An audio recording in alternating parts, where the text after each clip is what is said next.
जब भी सरकार संकट में फंसती तो सुप्रीम कोर्ट उसके बचाव में कूद पड़ता है। हमने सोचा इस पूरे मसले पर प्रशांत भूषण जी से बातचीत की जाए। वो प्रशांत भूषण जिन्होंने हमेशा सुप्रीम कोर्ट के अंदर कानून की लड़ाई लड़ी है, आम आदमी को लड़ाई लड़ने की बात उन्होंने की है। उनका एक बहुत ही तीखा और बहुत ही महत्वपूर्ण, बहुत ही सारगर्भित लेख जो है ये हिंदू अखबार में छपा हुआ है। और इस संदर्भ में उन्होंने जो पहली बात कही है जो बहुत ही महत्वपूर्ण है, उन्होंने कहा है the chief justice of India has seen an unprecedented fall from being an independent custodian of justice to becoming an instrumentality of the government। ये अपने आप में बहुत बहुत तीखा है। इसका मतलब साफ है कि सुप्रीम कोर्ट अब सरकार की मदद करने के लिए बार बार कूदता है। प्रशांत जी, आपका बहुत बहुत स्वागत हमारे इस खास कार्यक्रम में। ये इतने कड़े शब्दों का इस्तेमाल आपने क्यों किया चीफ जस्टिस के लिए? देखिए, हर बार उम्मीद पर दुनिया कायम रहती है और हर बार जब नए चीफ जस्टिस आते हैं तो हम उम्मीद करते हैं, खासकर जब पिछले चीफ जस्टिस से बहुत डिसअपॉइंटमेंट होता है जी। तो हम उम्मीद करते हैं कि शायद नए चीफ जस्टिस कुछ बेहतर होंगे। ये भी जब आए तो उस समय गोगोई साहब गए थे और गोगोई साहब ने तो ना ही सिर्फ बहुत सारे अहम फैसले ऐसे ले लिए जैसे रफाल के मुद्दे पर या अयोध्या के मुद्दे पर या और भी कई मुद्दों पर जो कि बहुत सेंसिटिव थे, पॉलिटिकली सेंसिटिव थे और जिसमें सरकार का बहुत जोर लगा हुआ था। और उन्होंने इस तरह से फैसले लिए जिसमें साफ जाहिर था कि भाई सरकार को मदद करने के लिए फैसले लिए गए। उसके बाद उन्होंने रिटायरमेंट के बाद राज्यसभा में नौकरी भी ले ली।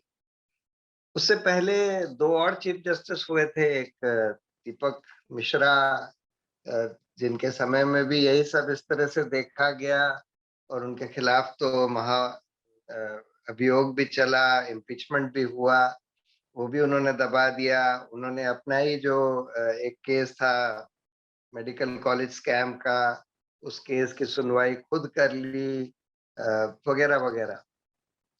उससे पहले खेर साहब हुए। खेर साहब के समय वो बिरला सहारा वाला केस भी हो गया, कलिको पुल वाला केस भी हो गया, जिसमें भी यही सब देखा गया कि अपनी जवाबदेही से बचने के लिए और सरकार की मदद करने के लिए फैसले लिए गए, बेंचेस बनाई गई। तो जब बोबडे साहब आए तो हम लोगों को लगा कि शायद अब कुछ उम्मीद हो, लेकिन अब जब इनका पूरा टेन्योर देखा गया कि 18 महीने में इन्होंने किया क्या, क्या नहीं किया, तो बहुत ही डिसअपॉइंटमेंट हुआ। मैंने तो कुछ ऐसे फैसले जिसकी तारीफ करी जा सके उनको ढूंढने की कोशिश करी। जी। एक मुझे समझ में आया, मैंने उसके बारे में लिखा कि एक पेड़ के बारे में एक केस था जो वेस्ट बंगाल से आया था, उसमें उन्होंने बोला कि एक कमेटी बनाई जाए।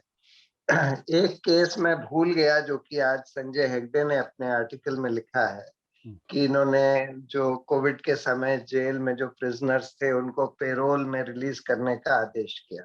जी। लेकिन इनके अलावा जितने केसेस देखो, चाहे वो जो केसेस के फैसले इन्होंने किए या जो केसेस की सुनवाई ही नहीं होने दी, जी। या जो एडमिनिस्ट्रेटिव डिसीजंस लिए गए इनके समय में, कई इनके एडमिनिस्ट्रेटिव रोल, चीफ जस्टिस का जुडिशियल रोल के अलावा एडमिनिस्ट्रेटिव रोल भी होता है। जी। उसको जजेस की नियुक्ति में बहुत एक अहम भूमिका निभानी होती है। चीफ जस्टिस को जो और जजेस के खिलाफ कंप्लेंट्स आती हैं उसको कैसे देखा जाए, उसकी इंक्वायरी करी जाए कि नहीं करी जाए, कौन इंक्वायरी करे, उसमें भी बहुत अहम भूमिका होती है। जी। लेकिन हर चीज में इन्होंने डिसअपॉइंट किया। और एक बड़ी बात ये भी करी कि इनके समय में कोविड हो गया और इन्होंने कोर्ट को बंद कर दिया। अब 14 महीने से कोर्ट बंद है। जी। कोई फिजिकल हियरिंग हो नहीं रही और ये ई हियरिंग में सिर्फ चौथाई जितने केसेस नॉर्मली सुने जाते हैं उसके 1/4 केसेस सुने जा रहे हैं। ऐसे समय बहुत सारे अहम केस निपटारे के लिए सुप्रीम कोर्ट में पेंडिंग है, चाहे वो धारा 370 का हो, कश्मीर के केसेस, हेबियस कॉर्पस पिटिशंस हो, सीए के केसेस हों, उनकी कोई सुनवाई ही नहीं करी गई। और जो केस हम लोगों ने कोई अर्जेंट एप्लीकेशन भी डाली, जैसे इलेक्टोरल बॉन्ड्स के केस में या रोहिंग्या के डिपोर्टेशन के मामले में, जी उसमें भी जिस तरह से सुनवाई करी गई, जिस तरह के फैसले आए, पहले तो सुनवाई नहीं करी गई वो इलेक्टोरल बॉन्ड्स वाले मामले में। हम लोगों ने कई बार इंटरिम एप्लीकेशंस डाली, उनकी नहीं सुनवाई हुई। आखिर में जब डाली उसकी सुनवाई करी और बोल दिया कि भाई कई साल से चल रहा है तो चलने दिया जाए। तो इसलिए इस वजह से मुझे ये तीखा आर्टिकल लिखना पड़ा। मैं नहीं चाहता था कि भाई किसी आउटगोइंग चीफ जस्टिस जो आज रिटायर हो रहे हैं उनके बारे में इस तरह का तीखा आर्टिकल लिखना पड़े, लेकिन मजबूरन लिखना पड़ा जब मैंने देखा कि इन्होंने क्या किया, क्या नहीं किया। प्रशांत जी, पिछले दिनों आपने कोविड का जिक्र किया। पिछले दिनों कोविड के मसले पर कम से कम 6 हाई कोर्ट्स ने बहुत ही निर्णायक फैसले देने की कोशिश की है और एक तरीके से सरकारों को जवाबदेह, अकाउंटेबल बनाने की कोशिश की है। और दिल्ली हाई कोर्ट ने तो साफ तौर पे कहा कि चाहे आप बेग बोरो एंड स्टील, लेकिन ऑक्सीजन दिलाने का काम करिए। या कलकत्ता हाई कोर्ट ने इलेक्शन कमीशन के बारे में कहा कि जिस तरीके टीएन सेशन काम करते थे, आप 1/10वां हिस्सा भी काम नहीं कर रहे, आप हमें टीएन सेशन बनने के लिए मजबूर मत करिए। वैसे में जब कोविड की सुनवाई हो रही थी, हाई कोर्ट अच्छा काम कर रहे थे, तो सुप्रीम कोर्ट ने उसको सुओ मोटो लेने की कोशिश क्यों की? ये देखिए, उसमें एक तो खैर थोड़ा सा लेजिटिमेट कंसर्न भी हो सकता है कि अगर अलग-अलग हाई कोर्ट्स ऐसे फैसले दे रहे हैं जिनमें आपस में विरोधाभास है, तब सुप्रीम कोर्ट ये कह सकता है कि भाई विरोधाभास नहीं होना चाहिए, तो इसलिए हम सुनवाई करेंगे। लेकिन अभी तक तो जो हाई कोर्ट ने फैसले लिए थे उसमें कोई ऐसा विरोधाभास दिख नहीं रहा था। जी ये तो ऐसा लगता है कि सॉलिसिटर जनरल के कहने पर सुप्रीम कोर्ट ने ये कोशिश करी कि अच्छा हम इसकी सुनवाई कर लेते हैं। जी लेकिन जो ज्यादा दुर्भाग्य की बात ये थी कि उन्होंने एक हरीश साल्वे को एमाइकस उसमें बना दिया। आज तो खैर उन्होंने विड्रॉ कर लिया, जी लेकिन कल उनको हरीश साल्वे को एमाइकस बना दिया था, जबकि हरीश साल्वे हिंदुस्तान में भी नहीं है, लंदन में बैठे हैं पिछले 2 साल से। उनको हिंदुस्तान की रियलिटी के बारे में कोई खास जानकारी नहीं है।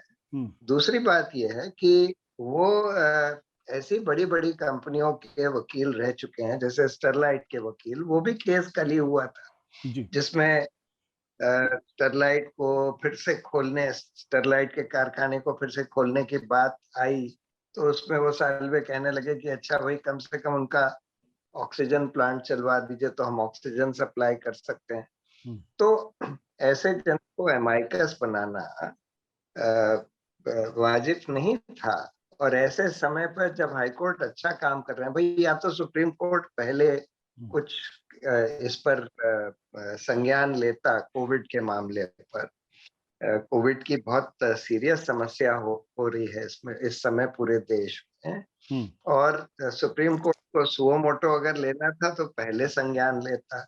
जब कई हाई कोर्ट ने संज्ञान लिया और हाई कोर्ट ने अच्छे-अच्छे ऑर्डर्स पास करे और उनमें कोई ऐसा अपरेंट विरोधाभास भी नहीं है, फिर भी सुप्रीम कोर्ट को अब इस स्टेज पर इंटरफेयर करना और फिर साल्वे को एमाइकस बनाना, ये बात लोगों के गले नहीं उतर पा रही थी।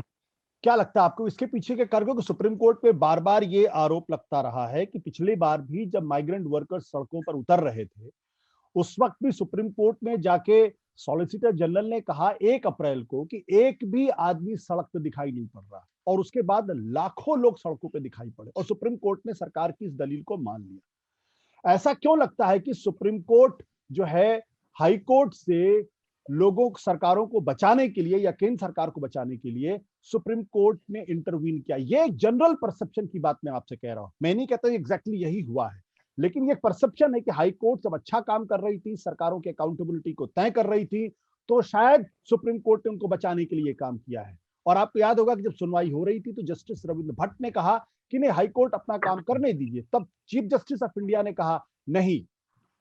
तो ये शक पैदा करता है। नहीं जी हाँ, देखिए सुप्रीम कोर्ट का तो पिछले कई सालों से एक रोल जो पूरे देश को, सब लोगों को दिख रहा है जो भी सुप्रीम कोर्ट को फॉलो करते हैं। सुप्रीम कोर्ट ने सरकार के सामने घुटने टेक दिए हैं और कोई भी अहम फैसला पिछले 5 साल में सुप्रीम कोर्ट का सरकार के खिलाफ नहीं आ पाया। चाहे आप कोई भी फैसला लें, चाहे आप ये बिरला सहारा से शुरू करें, उसके बाद जज लोया का मामला ले लें, चाहे आप ये इसके रफाइल का मामला ले लें, चाहे राम मंदिर का मामला ले लें, सारे ही फैसले एक के बाद एक सरकार के हक में गए और ऐसे ऐसे फैसले जिनका कोई सिर पैर भी नहीं है। जैसे रफाइल के मुद्दे पर तो उन्होंने एक नॉन एग्जिस्टेंट सीएजी की रिपोर्ट को बोल दिया कि भाई सीएजी ने ऑडिट कर लिया है। जब तक सीएजी का तब तक ऑडिट हुआ भी नहीं था, कोई रिपोर्ट आई भी नहीं थी, पर सरकार ने बंद लिफाफे में कुछ दे दिया। एक बंद लिफाफे का एक प्रोसेस चालू कर दिया गया कि भाई सरकार हमको बगैर हलफनामे के बंद लिफाफे में कुछ दे दे और उसके आधार पर हम फैसला कर लेंगे, दूसरी पार्टी को भी नहीं दिखाएंगे। तो इस वजह से सुप्रीम कोर्ट का अब उसके वजह क्या है, ये बात एक दूसरा मुद्दा है कि क्यों ऐसा हुआ। लेकिन ये बात तो बिल्कुल साफ दिखती है ना लोगों को कि सुप्रीम कोर्ट ने पिछले 5 साल में पिछले 4 चीफ जस्टिस के टेन्योर के दौरान सरकार के सामने घुटने टेक दिए जी। और कोई अहम फैसला जिसमें सरकार का सीरियस इंटरेस्ट था वो सरकार के खिलाफ नहीं आया पिछले 5 साल में। तो और ऐसे समय पर कुछ हाईकोर्ट, जाहिर है कि बहुत सारे हाईकोर्ट्स हैं, उसमें अलग अलग चीफ जस्टिस हैं, अलग अलग जजेस हैं, बहुत सारे जजेस हैं और कई जज, कुछ चीफ जस्टिस अच्छा काम कर रहे हैं, सरकार से स्वतंत्र होकर काम कर रहे हैं जी। तो ऐसे समय में ये दिखाई देने लगता है कि जब भी कोई हाईकोर्ट अच्छा काम करता है, सरकार से स्वतंत्र होकर कोई आदेश देता है, उस समय सुप्रीम कोर्ट फिर से सरकार के बचाव में आ जाता है। तो ये बात भी जाहिर होने लगी। सत्य हिंदी का ऐप डाउनलोड करें गूगल प्ले स्टोर पर।